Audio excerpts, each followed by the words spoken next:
Hey there, and welcome to a new mini-series on the power of niching. And in this first tip of 5, I'm going to be talking about being courageous and being super specific with the niche you pick.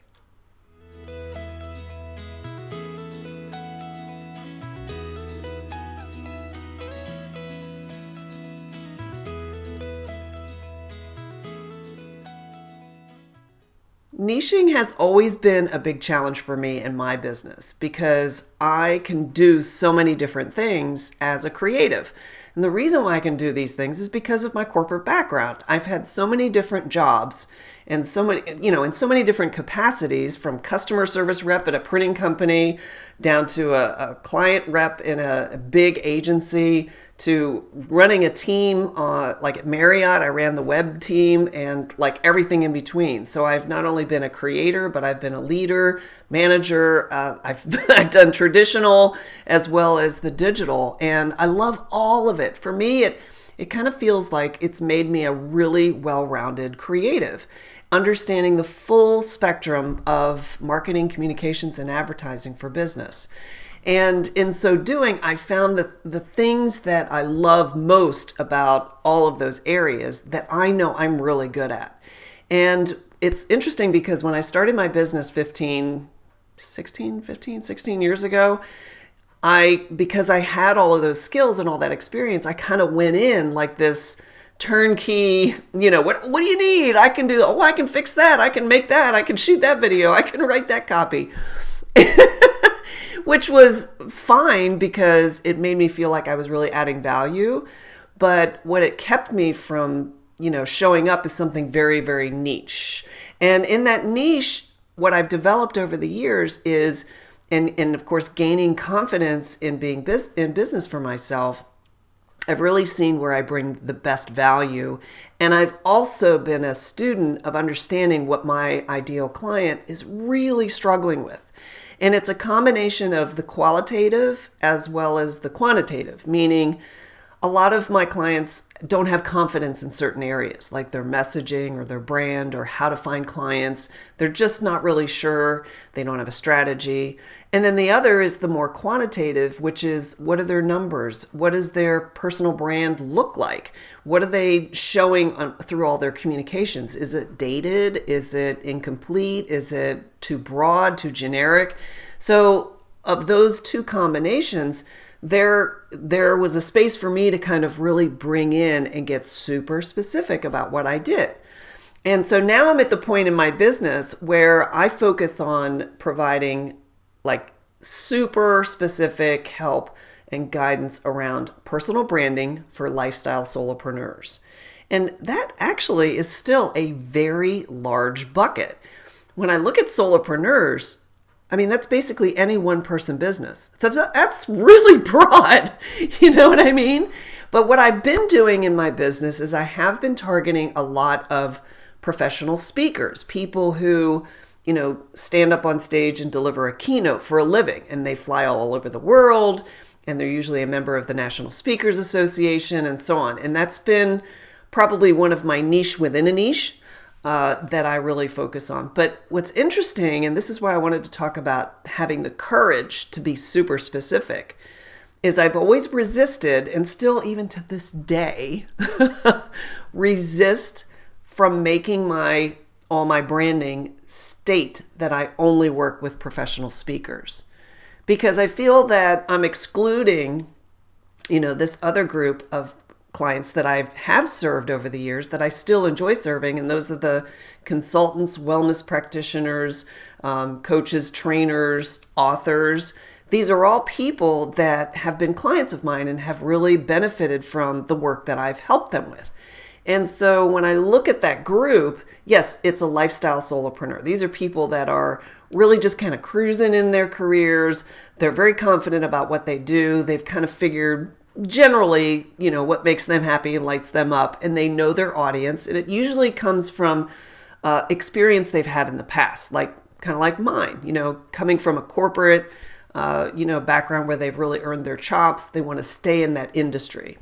And so working with these people, I've been able to bring the skills that I have, but siphon them into this personal branding and, being truly authentic. Because not only is it a journey that I'm going through myself, but it's something that is really lacking in the industry or in the marketplace. And that's really the most important thing that you need to look at when you are creating a niche or when you're niching down even further. Because if you're creating such a tight niche and there's no market demand for it, or if nobody gets it, or it's so obscure that they're like, what? I don't understand.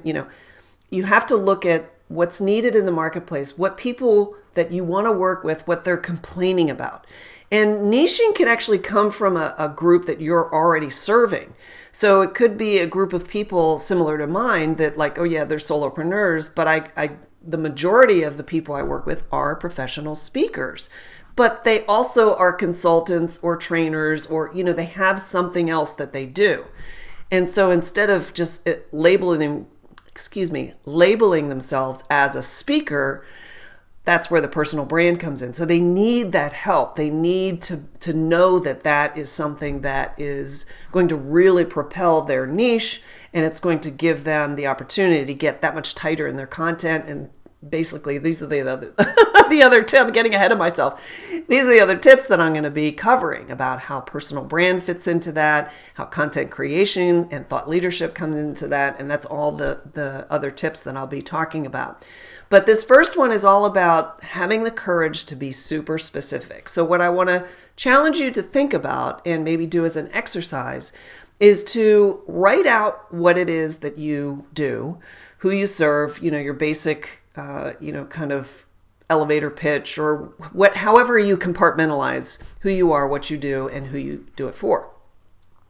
And then take that down and try to brainstorm more specific ways to constrain it. Just do it as an exercise instead of committing full on, like, I got to get this down so narrow that, it's like really isolated. No, you'll know when you hit that mid-range where you're like, this is a really sweet spot that I know there's a marketplace need, and it's also something that lights me up, I'm really good at. So once you get to that point, have the courage and explore the ideas around bringing that in and being super specific, okay? And so the other thing I wanted to leave you with is if you've seen the movie Ford versus Ferrari, great movie, by the way, Matt Damon and Christian Bale, and they play Carroll Shelby and Ken Miles, and it's all based on true story. And there's this one part in the movie where Ford is announcing the Mustang. Okay, and they have this event at an airport, and Carroll Shelby flies in, and he comes up to the mic and the podium, and he's standing there, and he's giving the little Ford spiel that they've talked him into doing. But at the end, he wraps up his, kind of like with a big punctuation, his little spiel with, "I'm Carroll Shelby, and I build race cars." And I love that because it's so clear, so potent, and it's got the personal branding. I'm Carroll Shelby. And what he does, I build race cars. So that can be a niche, right? Or a niche, excuse me. That can be the niche that is good enough for him to know that, oh, if I want a race car, I can go to Carroll Shelby and get that. So when I look at myself and I'm like, how can I say something like that and just have that much power? And I'm like, I'm Terry Pappy, and I build personal brands for lifestyle solopreneurs. So have fun with that little model as well. Use your name and then try to be as specific in that last part about what you do. And let me tell you what, it can be a lot of fun.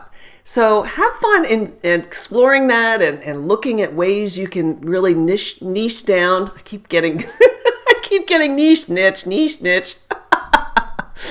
Oh my God. Sometimes I get so excited about sharing this stuff with you that I get all tongue-tied. But anyway, have fun with those exercises, and feel free to, in the comments below, let me know what the experience was like for you, or if you want me to look at one of your statements or niche ideas, I'm happy to. So have fun with it, and I'll see you in the next video.